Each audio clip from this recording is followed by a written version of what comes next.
literalmente eu bati na porta da Granja Comari da CBF pedindo para ser voluntária durante a Copa. Esse projeto passou muito tempo nem tendo o telefone de um empresário atendido, sabe? Ninguém queria trazer atleta pro Cruzeiro. Me recordo aqui de jogos no Sesc, Cruzeiro e Real Ariquemes de Rondônia. O Ronaldo estava lá na arquibancada, um jogo que talvez tivessem 50 torcedores da Nação Azul. O Ronaldo era um deles lá. Ficou muito claro em algumas negociações de atletas que vieram para o Cruzeiro de que elas tinham ofertas maiores de outros clubes e tinham muita consciência do porquê que elas estavam dizendo sim pra gente. O Cruzeiro não entra em leilão. A prática mais comum, infelizmente, eu acho que eu contei isso aquele dia pra vocês, é de que uma atleta é negociada com uma informalidade fria de receber números num papel.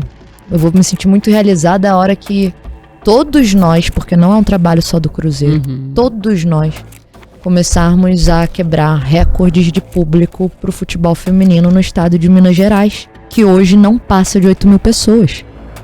Os principais nomes do mundo da bola, de Mara Entrevista.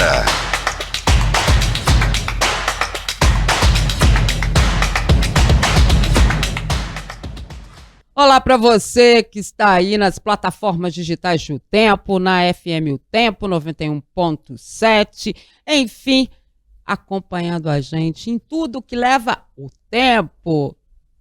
Presente na rádio, a gente faz muita questão de que isso aconteça para que você continue acompanhando o Udmar Entrevista no YouTube. Agora a gente tem o youtube.com/o Tempo Esportes, além de youtube.com/o Tempo. Então, esta é a 4ª temporada do Udmar Entrevista. Passou rápido, né? Tanta gente que já passou por aqui. Que bom.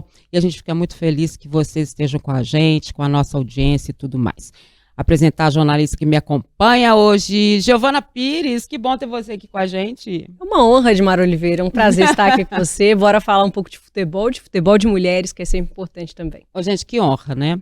Eu digo assim, sabe, Gil, hoje eu chego, e eu falo isso para você sempre, né, porque a nossa convivência é muito próxima, eu sou muito feliz e honrada de poder ver que eu chego hoje numa coletiva e, às vezes, até a maioria de mulheres, né, que eu chego hoje aqui nos nossos programas e a gente tem as repórteres, né, as minhas amigas narradoras que estão espalhadas aí pelo Brasil afora, as meninas do futebol feminino. Hoje a gente tem dirigentes, né, mulheres. Eu fui a primeira assessora de imprensa do Brasil. Olha que aliás, né, não dá nem para contar o que a gente passou, enfim. Mas, e do Cruzeiro, Obrigada, né? inclusive. E do Cruzeiro, né? Fui a primeira comentarista mulher em televisão de um grupo poderoso, como é, né, o Grupo Bandeirantes. E hoje, graças a Deus, aqui no Tempo. E aí, nessa história toda que a gente está contando, a gente traz também uma dirigente. E do futebol feminino. Você imagina a honra, como que eu estou feliz de estar recebendo ela hoje. Eu disse que o nome dela é forte, mas eu acho que ela é muito mais forte que o nome. Kim Saito, que bom te receber aqui, diretora de futebol feminino do Cruzeiro. Olha, uma honra mesmo. Mara, dividir esse espaço aqui com vocês duas e receber esse convite do Tempo, que está sempre aí trabalhando pertinho da gente, né? Para ampliar a voz do futebol das mulheres. Então, o prazer é todo meu. Obrigada pelo convite. Que bom.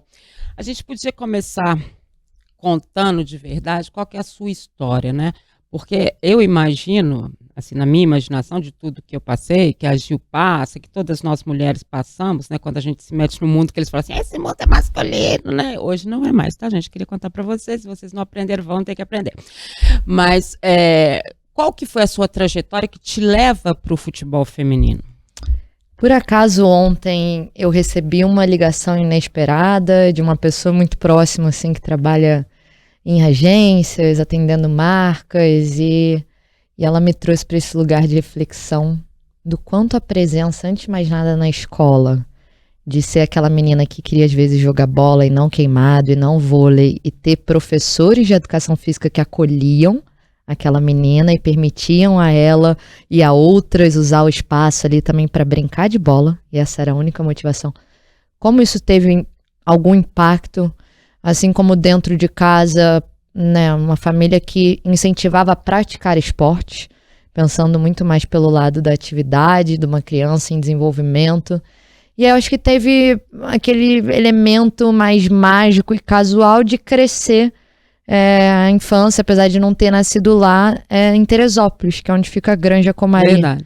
Então, talvez ser impactada pela presença de seleções brasileiras lá e, na minha memória, no começo, muito mais a masculina. Em algum momento, a gente começa a ver a seleção feminina também pisando no gramado ao lado de onde eu estava brincando num clube social, assim. Em alguma medida, eu acho que teve esse peso, assim como ligar a TV e ver mulheres. E eu cito que eu, criancinha, queria ser a Glenda Kozlovski, porque eu achava legal o trabalho que ela fazia como uma apresentadora, e na minha cabeça era: vou trabalhar de tênis. E eu achava que isso era um elemento determinante para essa escolha. Mas à medida que eu fui amadurecendo assim, essas ideias, eu tive certeza que eu escolhi estudar jornalismo, comunicação social, pensando já em trabalhar no meio esportivo. E dividir aqui com você nos bastidores que, apesar, né, desse diploma, nunca trabalhei em redação. Já fui direto para o lado mais da assessoria de imprensa em bastidores e na CBF, até começar a trabalhar representando figuras grandiosas no futebol feminino principalmente. E dali também tendo a oportunidade de migrar para uma área mais de negócios, que me agrada muito essa ideia de pensar a prospecção comercial, especialmente se ela puder ser feita com propósito mesmo. Sim. E esse caminho todo aí, uma trajetória já de uns 8 a 10 anos de futebol feminino, me trouxe até o Cruzeiro. De uma forma inesperada, mas muito feliz, assim, por agora representar um projeto que a gente e eu acredito tanto, assim, que vai se tornar referência onde puder com o tempo. Nós todos acreditamos, né, gente? Acho que é importante. E como é que foi essa transição de fato, né? Você é jornalista por formação, trabalhou sempre ali mais nos bastidores mesmo, mas o convite, de fato, para trabalhar nos negócios foi com o Ronaldo, né? Foi com a gestão no Cruzeiro. Foi. E eu acho que talvez eu precise dar um contexto antes, assim, de... A minha primeira experiência profissional na vida foi na Copa do Mundo de 2014, como uma menina que tinha 18 anos naquela época e com carinha de 15... Literalmente eu bati na porta da Granja Comari da CBF pedindo para ser voluntária durante a Copa. Fui barrada, vocês podem imaginar. Lá é difícil. Em algum momento eu consegui ali conversar com o coronel, que era o responsável, e eu acho que a sinceridade de alguém que sente que não tem nada a perder e também não teve ninguém ou para motivar ou para desencorajar, eu só tomei a iniciativa de falar que eu não queria ver os jogadores da grade, eu tava querendo ver os jornalistas na coletiva. O que me fascinava era a ideia de, tá bom, os melhores do mundo, da seleção vão estar aqui, mas, cara, os melhores jornalistas do mundo vão estar cobrindo a seleção brasileira. Como é que eu aprendo, como é que eu entendo o que é uma coletiva, porque eu só vejo os recortes disso, né? Sim. E acho que em algum lugar sensibilizou o coronel, que era o responsável à época. Então eu tive essa primeira experiência numa agência terceirizada que me exigiu ali levar o currículo e conquistar esse espaço, e foi uma experiência incrível. Acho que ali que vira uma chave também, porque isso foi antes de começar a universidade, de tá bom, eu não quero ser repórter, porque... E aí o tamanho de admiração pelo trabalho que vocês fazem também, tá numa coletiva de Copa do Mundo, ouvir todo mundo receber as mesmas respostas com o mesmo ângulo e a criatividade que você precisa ter sobre isso para fazer algo de diferente ao contar essa história. E por outro lado, ficou muito claro o trabalho que o assessor de imprensa, a assessoria fazia em termos de controlar a informação e dividir com quem, com que estratégia.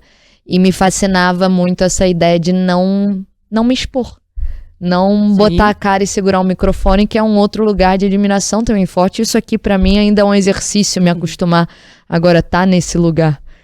Então, desse movimento, a CBF lembra em algum momento, em 2015, que tinha essa menina lá na Copa, era a primeira oportunidade de estágio que estava abrindo na CBF, passei nas etapas, foi muito legal pegar essa perspectiva bem nacional da instituição, e ali também já vendo muito naturalmente eu pedindo para fazer coberturas de futebol feminino, ou de arbitragem feminina, ou de dirigentes mulheres. E saí de lá em 2017 e fui trabalhar com o Ronaldo, que acho que acolheu ali enquanto estagiária, mas permitiu em algum momento que eu também buscasse fazer essas prospecções de clientes próprias, de vozes do futebol feminino, como a Aline Pellegrino, a Tamires, o Mauro Silva, que está lá, tetracampeão e vice-presidente na Federação Paulista, até dar essa virada de chave, de fato, para a área de negócios, sendo muito sincera, talvez ali em algum momento fosse mais fácil na cabeça deles me preparar para uma função que eu não conhecia e dominava, que era a prospecção comercial e a gestão de contratos, mas talvez o perfil de lidar com atletas fosse mais garantido. Então eles também assumiram o risco, a responsabilidade de, vamos treinar dentro de casa. E eu fui aprendendo e gosto muito, na verdade, de ir para a mesa de negociação. A carinha dela até brilha. Os olhinhos dela brilham, vocês estão vendo aí, ela ama essa parte. Agora, a gente tem por obrigação lembrar, né, que o Ronaldo, o patrão, como queiro, né, no caso dela é patrão mesmo, ele tem uma proximidade muito grande com o futebol feminino. Né, sempre teve. Eu imagino que para o Ronaldo não seja assim, futebol feminino. Uma novidade, né? Porque a primeira esposa dele foi jogadora de futebol, né? Que é a Milene Domingues, que jogou no exterior. Quando eles moravam fora, ela jogava também. Né? Então, para ele, aquilo dentro de casa é uma coisa normal. A esposa dele era jogadora de futebol feminino, né? Mãe do Ronald, que é o primeiro filho do Ronaldo. Então, para o Ronald também, né, nessa convivência, é uma coisa normal o futebol feminino. Talvez por isso que ele tenha esse tipo de abertura com o futebol feminino, porque desde o início foi falado isso, né? Você chega em 2002, ou seja, você chega com a SAF do Ronaldo. 22, Mário. 2022. A pessoa maluca, 2022. Tá passando muito rápido, né, gente? Enfim. E isso também tem, obviamente, né, uma influência muito grande nisso, né? Do respeito à mulher que faz isso, né? Do respeito à mulher que pode chegar e negociar, né? Com respeito, porque não pense que foi fácil para Milene, não foi fácil para todas as outras que começaram e estiveram antes. Né? Então, sem dúvida nenhuma, ele viu isso muito de perto, né? Eu falo muito assim desse reconhecimento a essas pioneiras, e no caso do Ronaldo, eu acho que é uma figura também que teve tantas experiências globais e entende realmente o impacto de como o futebol das mulheres está sendo discutido em outros lugares, que é muito natural de fato. E também acho que a gente não pode esquecer da cabeça dele, que sempre quer deixar legado, e acho que isso inclui, né, eu pensar em gerações futuras, mas também futebol feminino. E do ponto de vista de negócio ou institucional, é muito importante assim, a mensagem que fortalece a marca, você falar que as mulheres também têm espaço nesse clube. Então acho que é um somatório assim, né, de experiências profissionais, pessoais, mas um olhar muito firme assim, para achar que é inquestionável a ideia de que a gente precisa, sim, dar atenção, e sob a gestão dele, que não vai ser feito também só por obrigação, né? Vai ser feito com um pensamento bem estratégico, reconhecendo a todo momento qual que é o contexto maior que o clube tá, mas ainda assim a gente encarando o desafio de que dá para fazer algo de diferente, dá para ir construindo essa fundação, porque a tendência é crescer exponencialmente o futebol feminino no Brasil. A gente ainda se acostuma com a SAF, né, e as questões que vêm dela, né? Eu sempre digo o seguinte, a gente precisa acostumar que é comercial, né? É comercial, sim. Você tem uma visão, né, do futebol e tudo mais, ele tem que dar certo nas 4 linhas, porque senão também não anda a parte comercial, mas a visão é comercial, né? Tanto isso aí, a gente não está falando especificamente do Cruzeiro, não. E a gente está falando porque o Cruzeiro está fazendo um trabalho de gerenciamento dessas questões e tudo que envolve o futebol feminino, com planejamento, né, com situações em que você só via no futebol masculino. Né? Isso é que é importante para o futebol feminino, é chegar nessa linha de conduta, né, de condição de trabalho, porque uma coisa é colocar as meninas para treinar 3, 4 vezes por semana, botar elas nos campeonatos. Não é dar força para o futebol feminino, né? A estrutura, a forma como você vai gerir essas pessoas, essas meninas, com uma série de outras situações que não é a do masculino, né? Porque nós somos diferentes, obviamente, porque existe uma diferença, né? E olhar para esse futebol com esse olhar, né, Gil? E curiosidade, assim, como que é o Ronaldo patrão, assim? Você já tinha trabalhado com ele antes do Cruzeiro, agora com essa relação. Qual que é a liberdade, digamos assim, que o Ronaldo patrão dá pro futebol feminino, para a diretoria? Eu acho que isso é legal, assim, porque a figura do Ronaldo é muito emblemática para todo mundo, mas de forma muito prática, objetiva no Cruzeiro. Ele é o acionista majoritário, ele contribui diretamente, né, desde a iniciativa de que vou ser o proprietário do clube, mas ele dá muita autonomia para que o CEO e a diretoria executiva, de fato, façam o seu papel.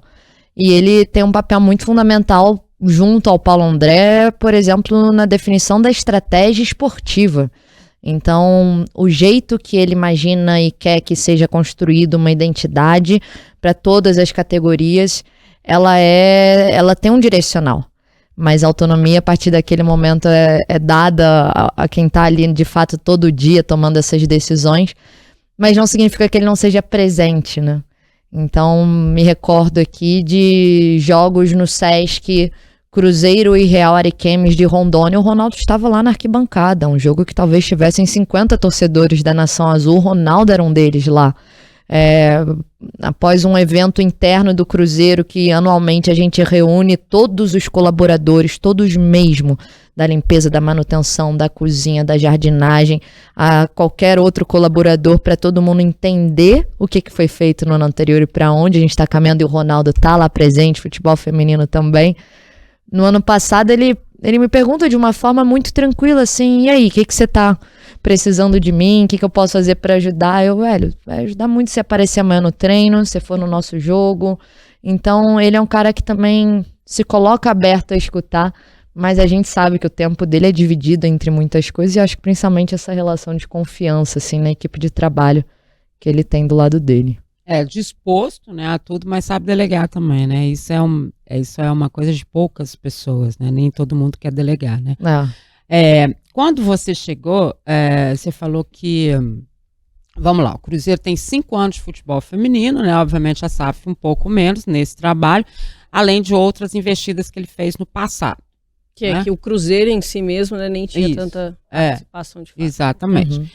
Óbvio que veio depois da determinação, né, de que se os clubes não tivessem o futebol feminino, ele não disputaria as competições. E aí, obviamente, isso veio meio na obrigação, mas não tá nem aí, né, gente? Porque a obrigação vai ter que vir, ou obrigando ou não, né, tem que chegar.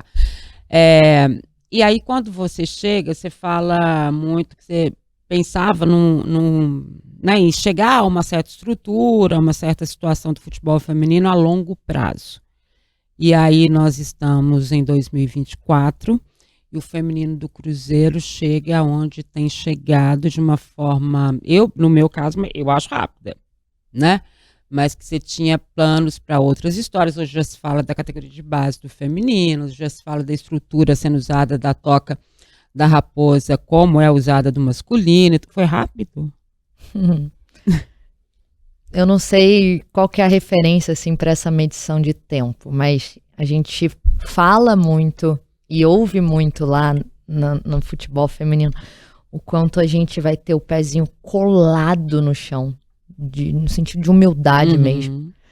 Ao mesmo tempo que a gente tem orgulho da coragem que a gente está tendo com as decisões que a gente toma de integração, de condições de trabalho, de elevar o nível das pessoas que estão lá, e principalmente a ideia de qualquer resultado dentro de campo está sendo consequência disso, desses processos e do trabalho, e não o fio que vai acender a faísquinha para o resto acontecer.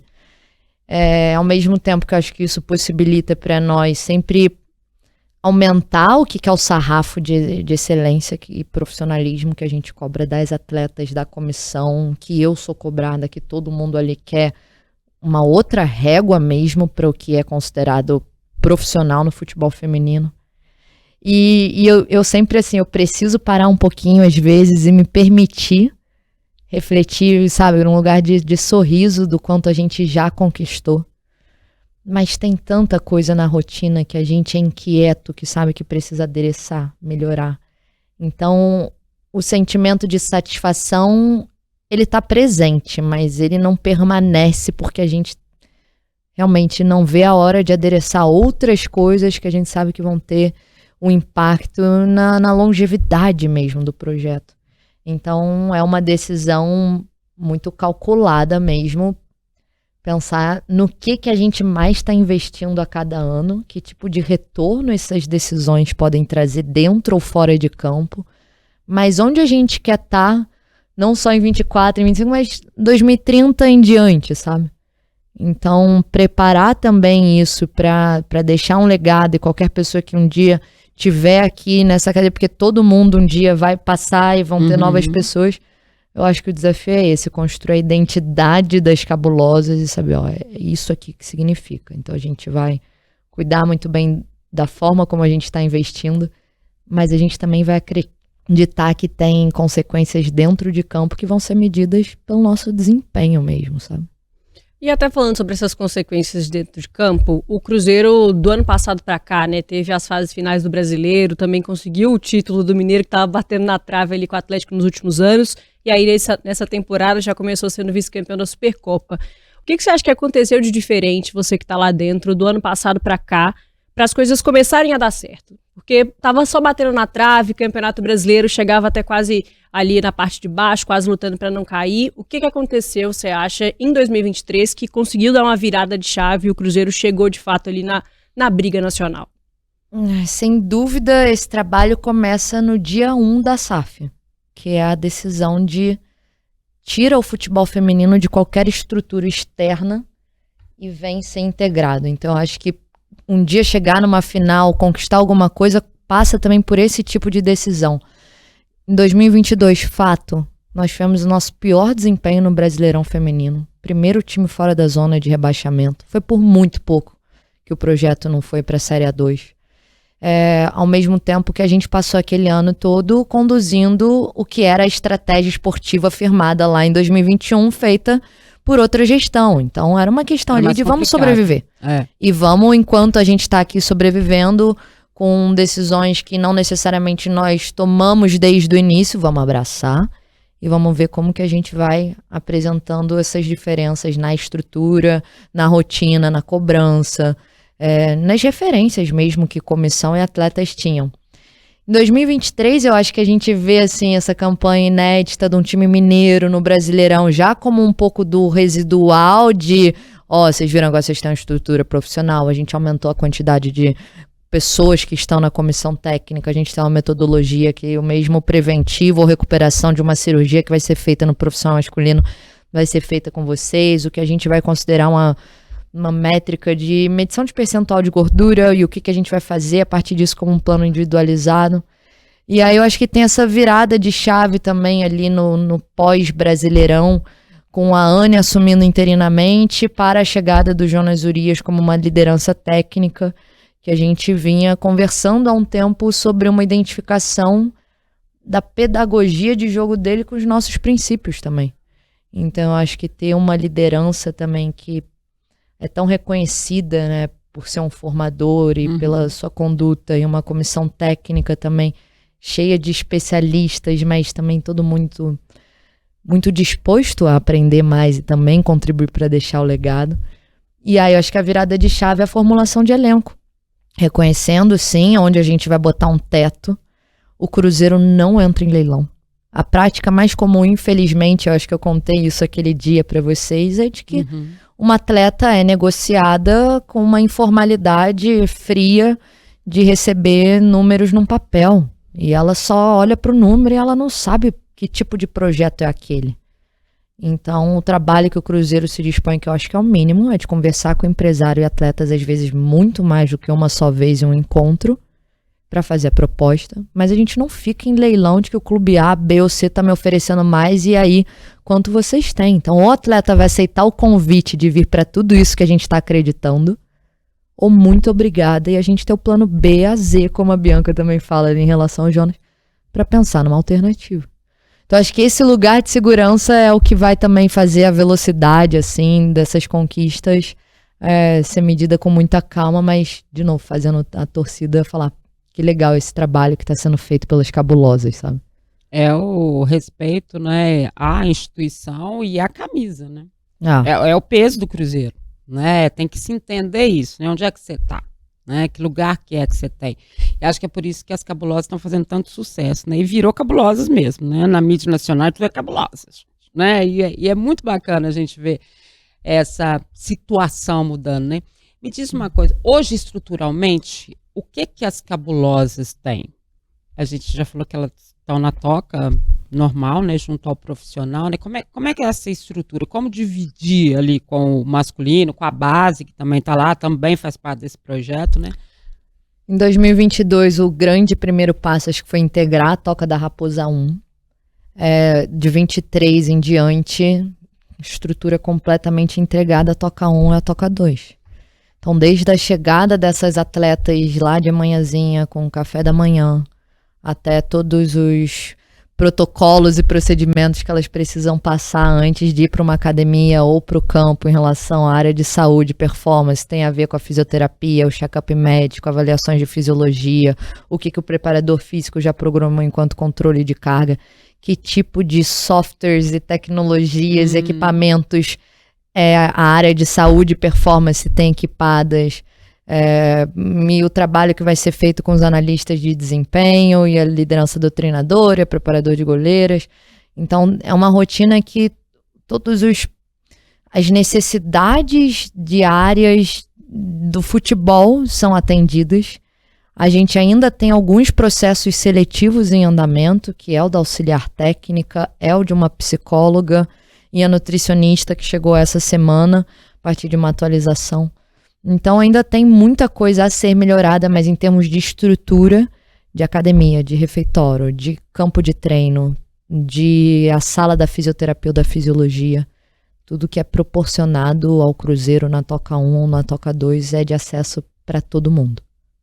King, você acha que essa estrutura que é dada para todo mundo é o grande diferencial desse time feminino do Cruzeiro em dois sentidos? No sentido de, na hora de você chegar lá na negociação com algum atleta, na hora de contratar de fato, ter essa estrutura é válido, é importante, e também até dentro de campo também. Você acha que isso é o grande diferencial hoje dessa gestão do Cruzeiro? Eu acho que é um dos diferenciais competitivos, sem dúvida.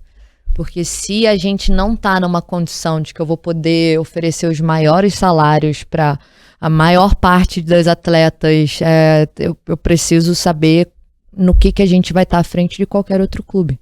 Então eu acho que essa integração e que é uma mentalidade que eu não precisei convencer ninguém da diretoria ou Gabriel, CEO, a isso. Isso foi uma visão estratégica do projeto e está todo mundo nessa mesma página. Então acho que sim, mas não é o único elemento, né? Acho que vai muito do momento de carreira da atleta, quem é a liderança técnica seguramente tem um peso também. É óbvio que o salário é um elemento, mas ficou muito claro em algumas negociações de atletas que vieram para o Cruzeiro de que elas tinham ofertas maiores de outros clubes e tinham muita consciência do porquê que elas estavam dizendo sim pra gente. Então, eu acho que essa transparência também, ou quais são os traumas e experiências que elas já tiveram em outros clubes, com a sua falta de estrutura ou em relação às suas lideranças, em alguma medida pode virar um diferencial para ela escolher o projeto A ou B. Então, acho que tem um somatório aí, mas sem dúvida isso faz diferença pra gente. E como é que você trabalha essa parte que você gosta tanto de negócios, né? Porque a gente sabe que tudo isso é muito bonito, mas tem que ter dinheiro, né? Aliás, jornalista hoje também faz negócio, todo mundo faz negócio, né? Faz parte da história. Eu sempre falo o seguinte, quem fala assim, eu não gosto de política, eu não gosto de negócio, tá fora, porque quase da viver vida. É isso, né? Porque viver é isso, né? Viver é essa forma, né?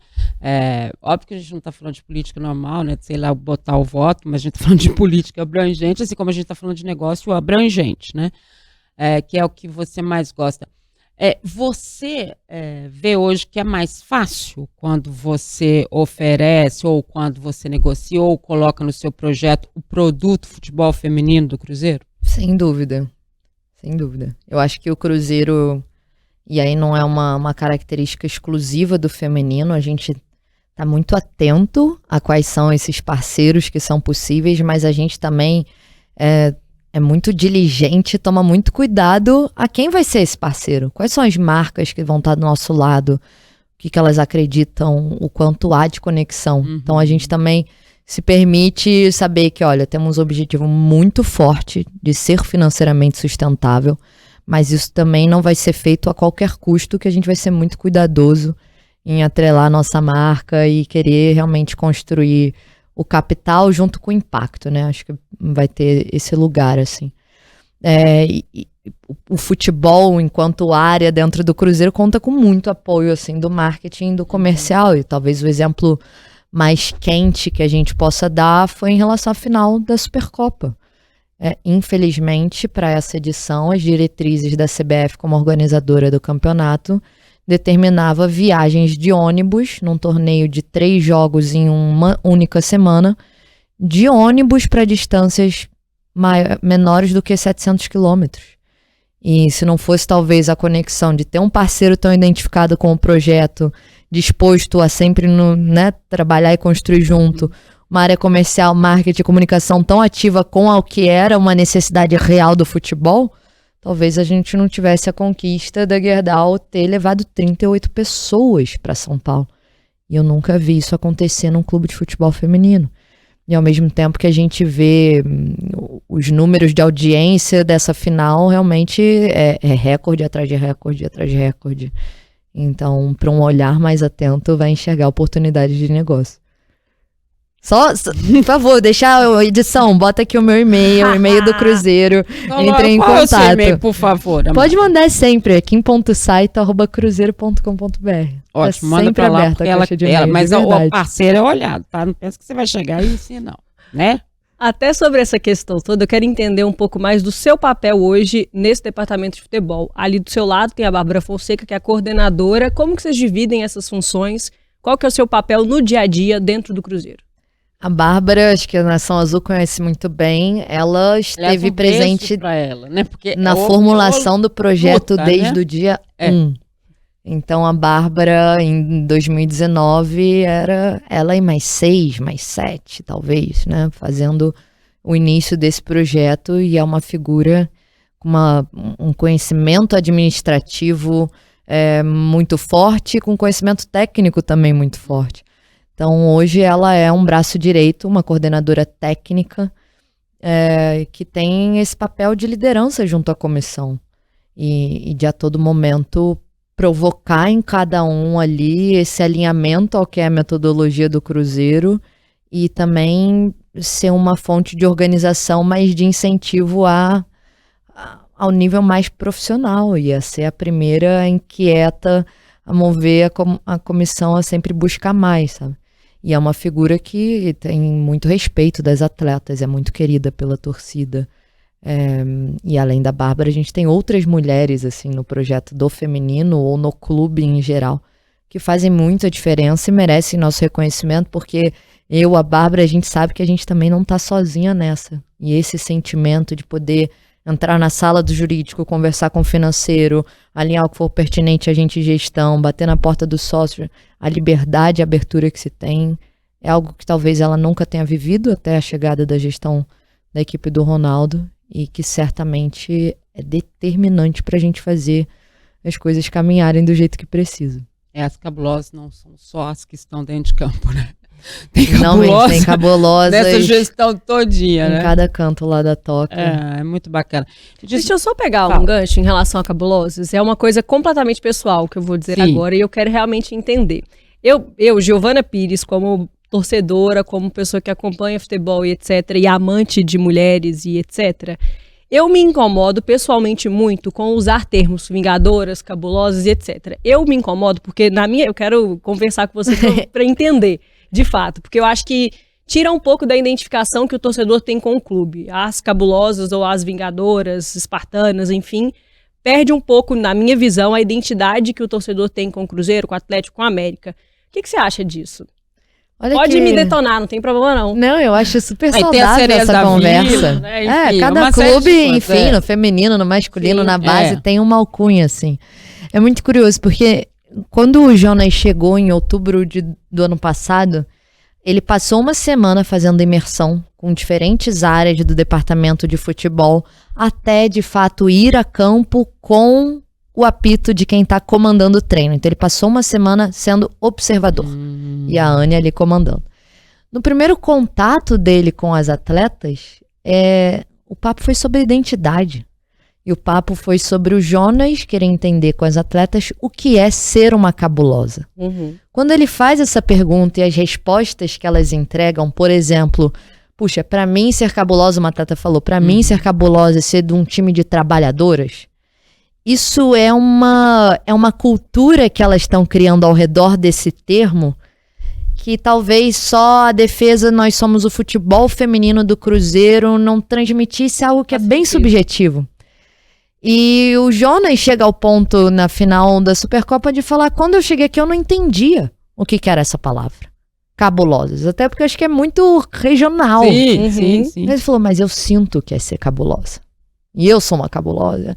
Então acho que tem algo que é muito mais para um lugar de identidade, de cultura, de identificação, além da identificação que o escudo, as 5 estrelas traduz ali.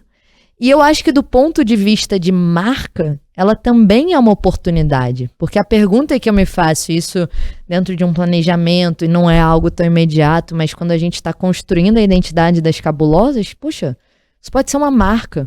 E essas bandeiras que as cabulosas vão levantar vai ser diferente, talvez, da bandeira que os crias da toca vão levantar. Que eles também têm que vão ser diferentes ou em comum com as bandeiras que o masculino, sendo o zerão cabuloso, vai levantar.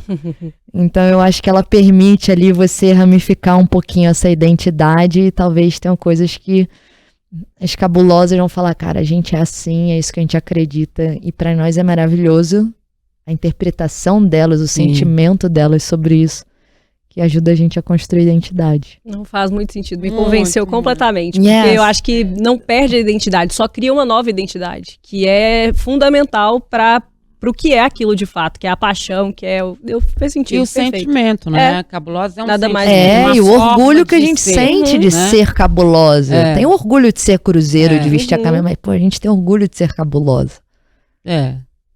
Muito legal, adorei a explicação, né? Agora, quando você chega, você fala muito dessa questão de a longo prazo, a gente já falou sobre isso. Então, vamos lá. Hoje, olhando o que já está feito, ela não fala, né, gente, se foi a curto prazo que ela conseguiu, se foi a longo, ela não quer falar sobre tempo. Mas, vamos lá. Você chegou nesse momento, né? Vice-campeã da Copa do Brasil, começando uma temporada, né? A questão do Mineiro e tudo mais que a gente já disse aqui, da conquista das cabulosas. A curto prazo, o que acontece com as cabulosas? A gente sabe que tem aí a base, né, que vai chegar, isso é, sem dúvida nenhuma, um diferencial, você vai poder trazer essa formação, essa identidade, né, ainda para quem está começando, que está ali nessa história, mas o que mais você pensa para as cabulosas? Eu volto nessa, assim, de que o medir o tempo depende muito do referencial.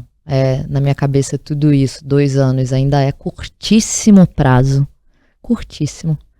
Mas também 2 anos é tempo pra caramba pra você botar em prática muita coisa. Então, estamos felizes com a direção que o que a gente, né, coloca como meta, a gente tá alcançando e sabendo que é de uma forma sólida.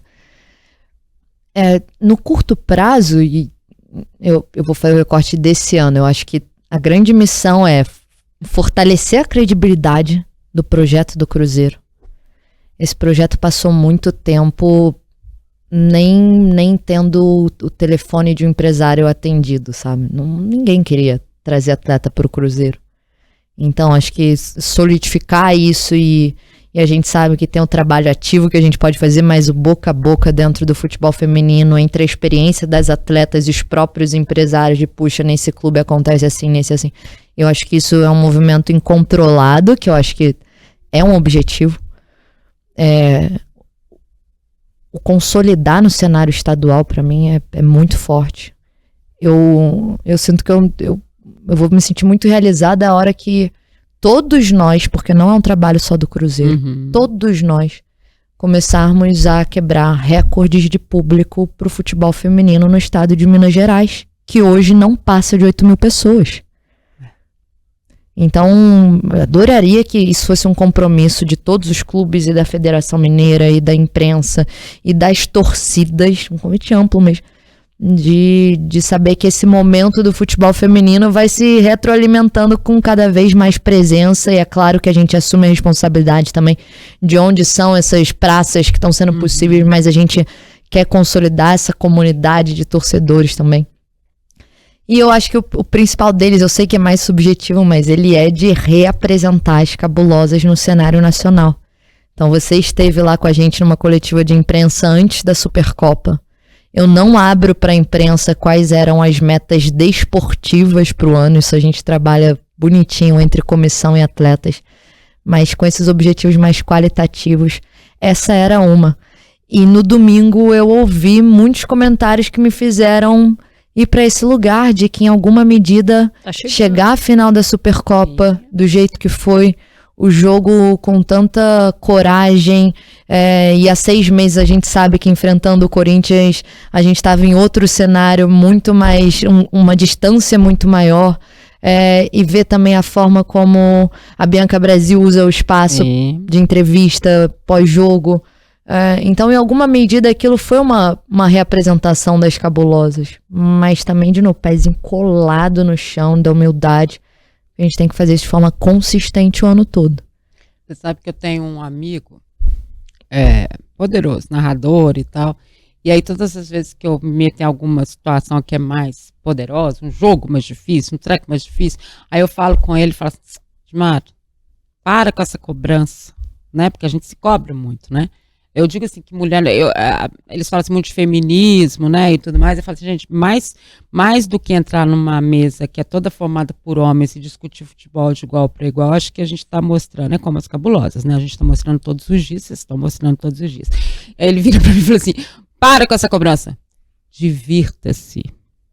E aí, então, vale para você também em algum momento, né? Porque eu sei que a gente cobra demais, a gente imagina tudo que você passou, né? História que a gente passa todo dia, mas em algum momento alivia e fala assim, gente, é divertido esse futebol feminino, né? A gente tá conseguindo, né? Se é que a gente consegue fazer isso, né? Porque a mulher é meio, né?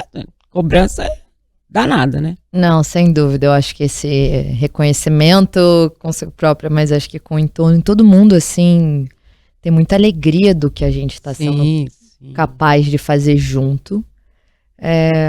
E eu acho que a mensagem para as atletas também é um ambiente que ele é muito cuidado para ser humano, sabe?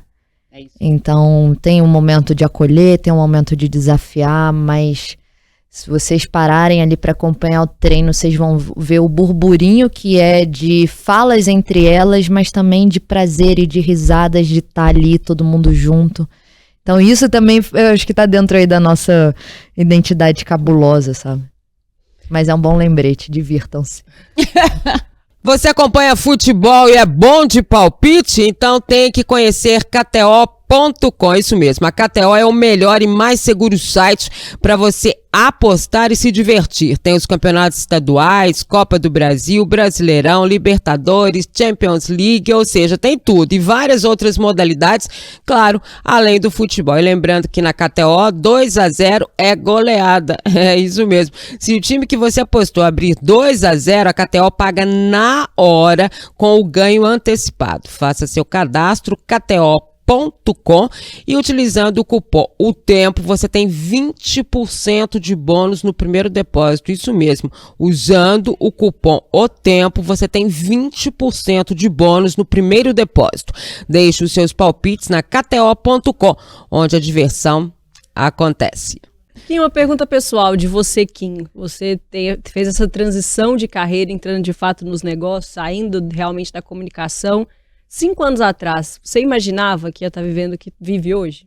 Não, de forma alguma. Há 5 anos eu estava fazendo gestão de carreiras de outras pessoas, por acaso 2 deles já dirigentes, a Aline Pellegrino, Mauro Silva, e acho que eu aprendia muito mais na observação ou a osmose de estar ali no dia a dia, vendo os desafios deles ou as soluções que eles traziam. Mas o meu próprio plano de carreira era de seguir nessa, inclusive estava prospectando mais clientes, pelo menos até a Copa de 27, e pensar em estudar com muita calma, cada vez mais fazer esses cursos de gestão, seja o da FGV ou da CBF Academy, qualquer coisa nesse sentido, para aí sim migrar para esse lugar. E a real mesmo é que quando o Pedro Martins ligou em janeiro de 2022, eu tive medo. Eu falei não, eu desconfiei, eu falei, vocês são malucos, velho. Eu nunca trabalhei em clube, vocês têm noção? E foi tão... Me deu tanta segurança ver que o contraponto deles era: não tem mulheres já prontas e capacitadas, a gente precisa formar também. Demais, né? Isso é muito duro. legal. Então, ou a gente vai pro mercado pegar uma mulher que já tá em outro clube e esse clube vai ter dificuldade em preencher essa posição, ou a gente vai te formar fazendo esse convite pra você vir com essa cabecinha mesmo de quem tava lá na comunicação, nos negócios, a gente te ensina. Contratar a comissão de atleta, você vai ver que essa é a parte mais fácil, isso aí a gente ensina. E é mesmo. E acho que acima de tudo, eu sempre falo essa frase, assim, a sensibilidade, não só do Pedro Martins, mas vou citá-lo nesse caso, de reconhecer que existem travas culturais e falar, cara, eu vou caminhar do seu lado.